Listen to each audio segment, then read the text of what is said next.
everyone, and welcome to the Lord Gord Podcast. This is your host, Lord Gord. I'm giving you information that's factually correct and politically incorrect. And cuck out, hey, I'm cucking everything in sight. A master of the cuck out. No, oh, got to make some love tonight, all night. We'll get jerk out by the time. Jerk out. But now today is the cuck out. Alright. This week, topic of today is being cucked out. Cuckoldry. The intrusion into the personal lives of individuals by big government. The distortion of price signals by big government. And what cuckoldry has done to us. And what does it mean by when people call people cucks today. So let's pretty much get into this. Cuckoldry is as old as human beings and perhaps even older when it comes to our ancestors.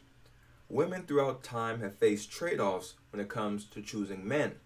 They crave the security and reliability of a provider, but also desire dominant, masculine men. While both of these qualities can be found in individual men, the fact that they aren't leaves women to make tough decisions. Do you go with the stable provider who's loving and caring but might be a little boring and might be a little soft, or the genetically fit, testosterone-driven man who might be in trouble a lot, has a hard time committing? Which one do you do? Millions, if not billions of men throughout history have raised children that were not theirs, unknowing to them. The defense mechanisms for cuckoldry were social consequences for loose women and economic consequences for loose women. In the past 100 years, with the welfare state, child support, non-judgmentalism, the sexual revolution, gender communism known as feminism, cuckoldry is now endemic. Men are tax slaves to women that bring no loyalty or value to them, and there are little barriers to prevent women from engaging in pathological behavior. Certain men have not only allowed such decadence, but have celebrated it. Generations of fatherless men, due to this shift, have not only been cuckolded in a literal sense, but also a metaphorical sense. They're weak, they're timid, they let women boss them around, they find solace and dependence on government, and they not only fail in defending traditional values, but are adamant about their dissolution. So let's talk about the etymology of the word cuckold. This is from etymonline.com. Quote, derisive name for a man whose wife is false to him. Husband of an adulteress. Early 13th century. Cuckold, from Old French cuckoo, from cuckoo, the cuckoo bird, and the pejorative suffix alt of Germanic origin. So called from the female bird's alleged habit of changing mates or her authentic habit of leaving eggs in another bird's nest. In modern French, the identity is more obvious. Cuckoo for the bird and cuckoo for the betrayed husband. German Hanrei, 13th century, from Low German, is of obscure origin.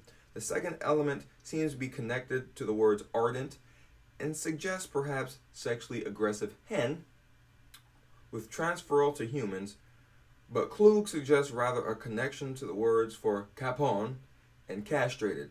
The female equivalent cuckquean is attested by the 1560s. Yeah, so what happens with the cuckoo bird, a little research that I was doing, the cuckoo bird, contrary to what people thought, doesn't sneak in while the other bird's away and lays their eggs there so that the other bird will take care of them. The cuckoo bird's extremely aggressive. They push into the other bird's nest, lay their eggs there, and leave.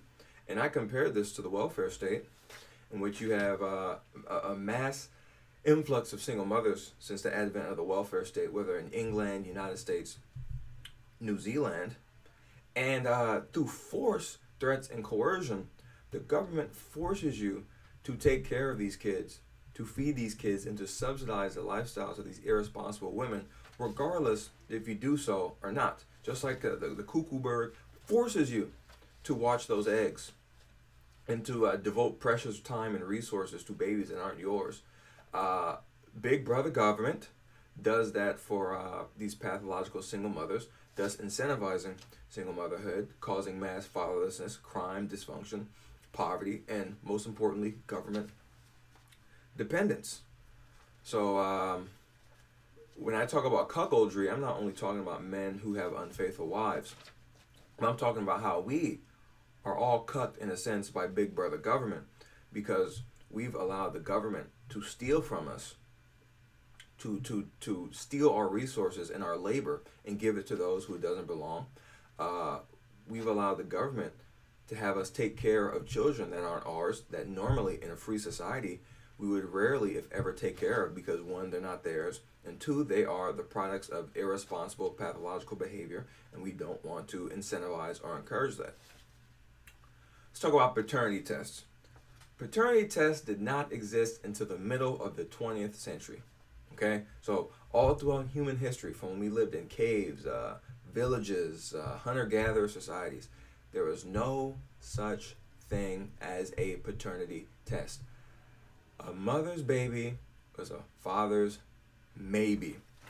So that's why you see things in the Bible, in the Quran, virtually any kind of religious text that heavily polices female sexuality. Not only because female sexuality is a lot more costly than male sexuality because she's going to be stuck with a baby, but also I feel like those people understood what happens to not only women but children that are raised outside of a stable nuclear family. They're infinitely more likely to die because no man's going to want to devote precious resources to a kid that's not his. They're going to be much more likely to be involved in crime, dysfunction, and the fact is that a loose woman has no value and no one will be willing to protect, provide, and in fact die for her. So the reason why virginity was seen as sacrosanct, it wasn't a fetish. It was because up until paternity tests and still today, men don't want women that sleep around because they want to know that that woman is trustworthy, that woman is going to bear his children, and when he's out working extremely hard, breaking his back, bringing bacon home, he wants to know that that bacon is going inside of the mouth of his offspring and not another man's offspring. So I completely understand why cultures and mechanisms around female sexuality were built. And seeing today, I mean, if you listen to my podcast on the rise of illegitimacy and its consequences and the underclass, you'll understand that a majority of our social problems today stem from the breakdown of the nuclear family. It stems from women engaging in pathologically self-destructive behavior, and their behavior being rewarded by the welfare state, and also their behavior not being deterred socially. Once upon a time, if you had an illegitimate baby, you were ashamed to the family, you were ashamed to the community, you were an outcast. Now, they throw baby showers for bastard children, and no one bats an eye. And that kind of degeneracy was brought in mostly by leftists, because leftists for a long time have wanted the dissolution of the nuclear family. Because, as I pointed out in those podcasts, the dissolution of the nuclear family brings about more government dependence, more votes for the left, more crime, more poverty, and, like I said, more votes for the left. Let me give you an example of how this purposeful breakdown of the nuclear family and this cuckoldry of us hard-working, responsible men plays out in the real life. This is a stat I love to recite. In 1980 Chicago, the Robert Taylor homes were a housing project. 1% of the population of Chicago lived there. 90% of its inhabitants were single mothers, and 80% were on welfare. 11% of all murders in Chicago happened in the Robert Taylor homes, even though only 1% of the city's population lived there. I mean, I can do stats all day about the consequences of illegitimacy, the pathology of single motherhood, but the majority of child abuse cases happen in single mother families. It's either a single mother beating the hell out the kid, or it's one of her many boyfriends beating the hell out the kid. Rarely does child abuse happen in married two-parent families in which both of the biological parents are married. That rarely happens. Not saying it doesn't happen, because you'll have some retards out there saying, "Oh man, my friend, he used to get abused by his dad, and his parents were married, and those are his real parents." But when you look at averages, it doesn't even come close. Not all lifestyles are equally viable. All right. So my thought is that unchecked female sexuality is the death knell of a civil society, and we've seen that in Black America. You've seen that with the underclass in England. You've seen that with the Maori in New Zealand. And when you dissolve the primary building block of a civil society, which is the nuclear family, there's nothing you can build on top of it. For example, Target's leaving Baltimore because the crime's so bad. I mean, Baltimore is probably a city in which 80-90% of the kids are born out of wedlock. 70-80% of the kids are living in single parent families, and a great deal of them are on welfare. Just show me a successful community in which a majority of the people living there are single mothers. And I guess I'll give you a cookie perhaps, because I'm sure it exists somewhere, but it is the exception and not the rule. The biggest predictor of a high crime area is the concentration of single mothers there. The more single mothers you have in a neighborhood, the greater likelihood that it'll be a high crime neighborhood. So all these cucks out there, they have to understand why men act the way they do, why we police female sexuality, and why it is undesirable. I mean, even they didn't test on this. I talked about this in my Maiden Market podcast, that when they did tests, they found that women were more stressed out when their partners were cheating on them emotionally. And that was due to the fact that men are more willing to devote resources to women that they really care about. So women were more stressed out by that, and men were more stressed out about their women being physically unfaithful to them, and that's because men value paternity. They don't want to raise another man's baby. All right, so all these idiots talking about, the fathers and the parents valuing virginity, this all being sexist, it's the opposite of the truth. It was to protect women from themselves and from untrustworthy men. It wasn't due to the fact that they disliked women. That's one of the dumbest things someone has ever said. It's stupid. Let me talk about Dale Gribble in particular when I talk about cuckolds. I was talking to my sister about this. I mean, Dale Gribble is the epitome of a cuckold. He has a wife, Nancy. Nancy's a beautiful woman. She's a weather reporter, I believe. And she had an affair for many years with a handsome Native American man named John Redcorn. And she has this son named Joseph. And Joseph clearly looks like John Redcorn. He doesn't look like Dale at all. And the running joke in the show is that everyone knows that that's not Dale's child. And Dale's the only one who doesn't know. And I'm curious to think that Dale is truly that oblivious that he doesn't know, or he's so ashamed that he dare not bring it up, or he dare not even try to think about it, and he just plays a charade to keep himself from going mad. I mean, there's an episode in which Joseph's having these Native American visions, and instead of Dale thinking, hey, maybe this kid is a Native American, he's not my son, maybe he's John Redcorn's son. No, Dale thinks he's a Native American, starts dressing like a Native American, starts smoking peace pipe, so on and so forth. I think there was one episode in which Dale catches, Dale comes home early, and like John Redcorn runs out the bedroom, and he like gets on the tractor or something like that, and Dale sees him, and Dale says, hey man, what the hell are you doing on my tractor? He's like, you're not supposed to be on my tractor, you're supposed to be massaging my wife. He said, what? He had no shirt either. He said, go massage my wife. And John Redcorn says that Dale's really taking the fun out of this. But yeah, that guy's truly a cuckold. But when I talk about cuckoldry, in the literal sense, that Dale Gribble's a literal cuckold. But in the metaphorical sense, these are men who defend the welfare state, men that celebrate multiculturalism, men that refuse to point out the fact that their women and children are being raped by third world migrants from the Muslim world. Uh, Men that refuse to compete, men that think that competition is optional, that everyone should be equal. Uh, these male feminist types, these Aziz Ansari types. Yeah, these guys are true cuckolds, man. But some examples of cuckoldry, whenever I see this, I think the guy's a big cuck. One of the main ones is whenever I see a woman that's married to a man and she doesn't take his last name. I think that's one of the most disrespectful things a woman can do, because this man vowed to protect and provide for you and to build his life around you, and you can't take his last name. What you're saying is, I don't want to be part of your family.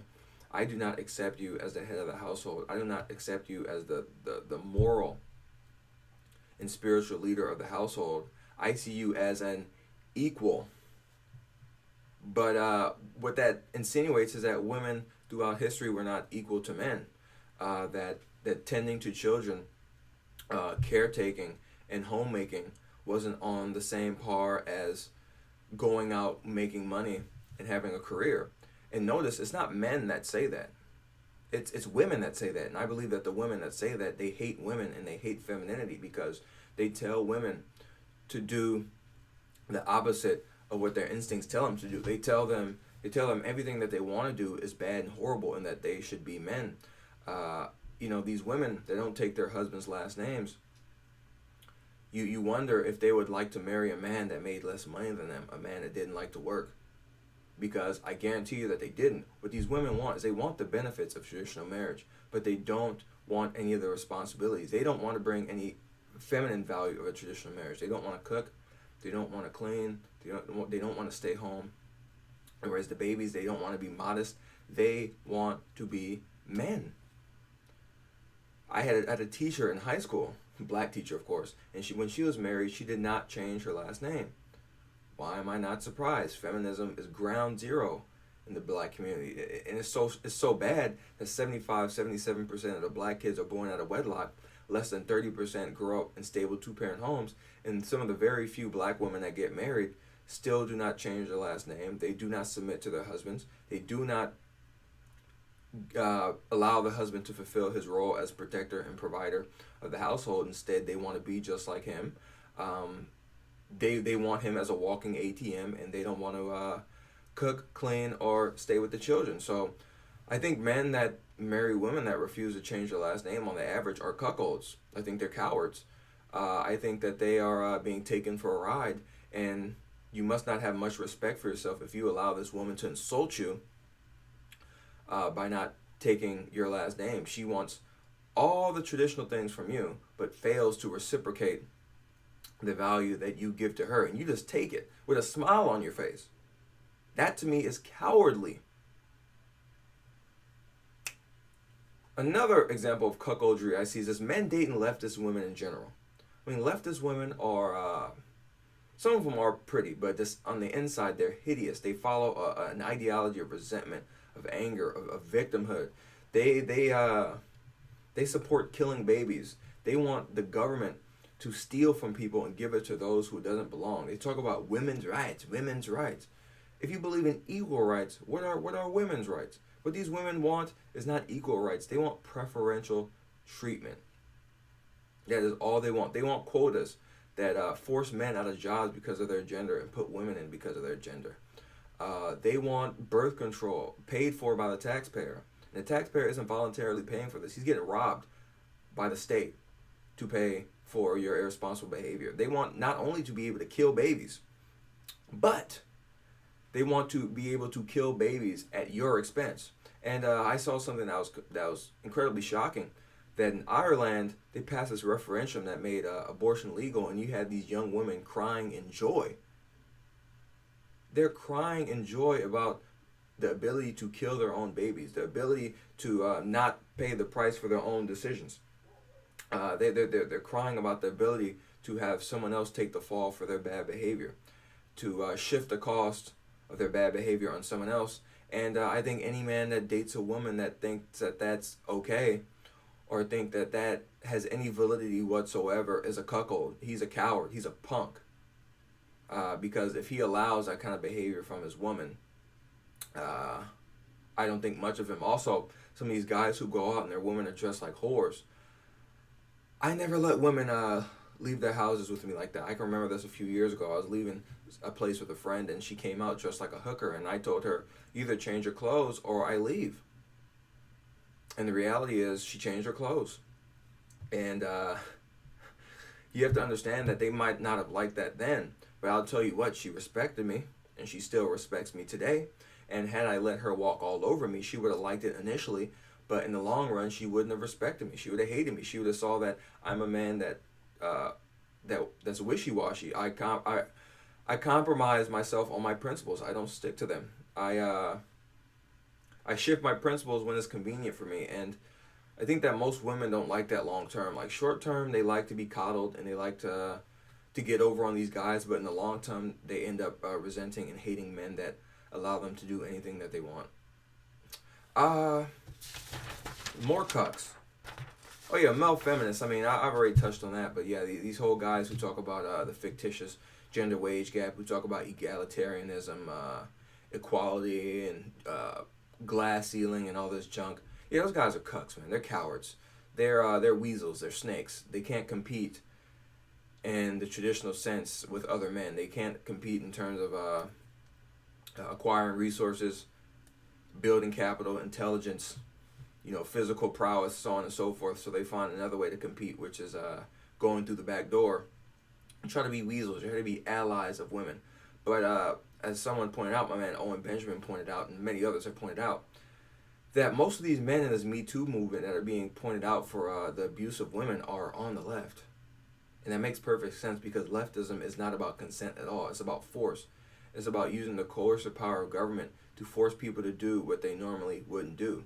It's about a violation of private property rights, an abdication of private property rights. And what rape and sexual assault is a disregard of private property rights. It is a trespassing on private property.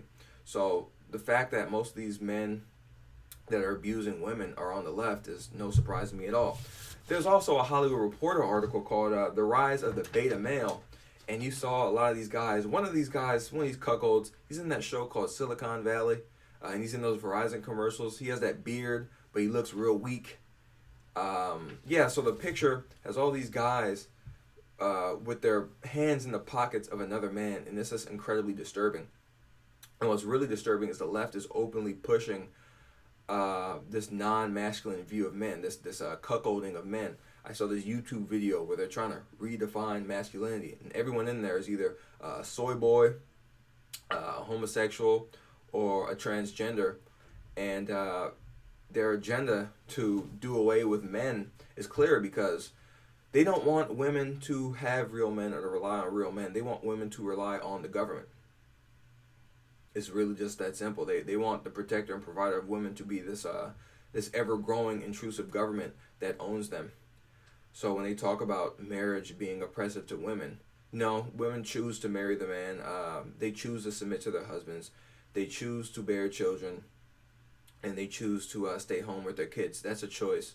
When the government's giving you welfare and they're telling you, you only can make this certain amount of money, that's not a choice. Literally, if you make more money than they say you can, they take the benefits away from you and they kick you out.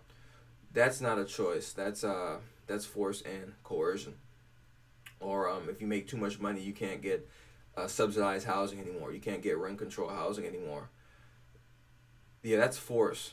There's a difference between a husband having standards for his wife and the government having a gun to your head saying, if you don't follow these rules to the T, we're going to cut you off. Most husbands are a little bit more accommodating than that. And like I said, that's a consensual relationship. Government's a tyrannical organization. So that's really cuckoldry in a nutshell, man. There's a lot of cucks out there.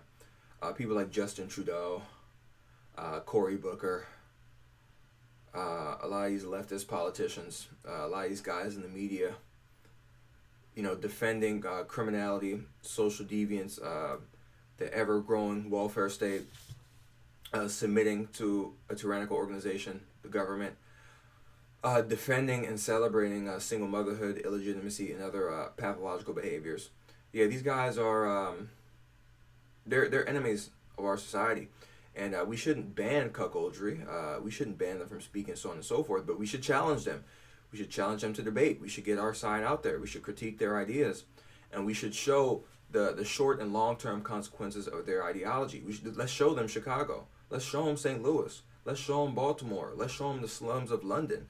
Let's show them the Maori population in New Zealand. Let's show them what happens when there's a mass exodus of men, when men are no longer valued in the culture, when female pathology is not only celebrated but is subsidized.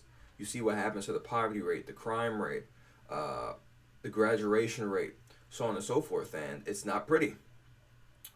That's the Lord Gord Podcast. I hope you enjoyed it. Subscribe on iTunes. Subscribe on YouTube. Leave a comment. Share it with your friends. Talk about it. Do whatever you like. Get the Lord Gord Funk album, This Isn't TV, on iTunes, YouTube, Spotify, Tidal, Google Play, so on and so forth. If you're in LA, come to the Blues Jam every Tuesday night at the Airliner in Lincoln Heights from 9 p.m. to midnight. It's free admission. It's 21 and over. And they're dollar tacos, so come out and have a good time. It's open mic as well.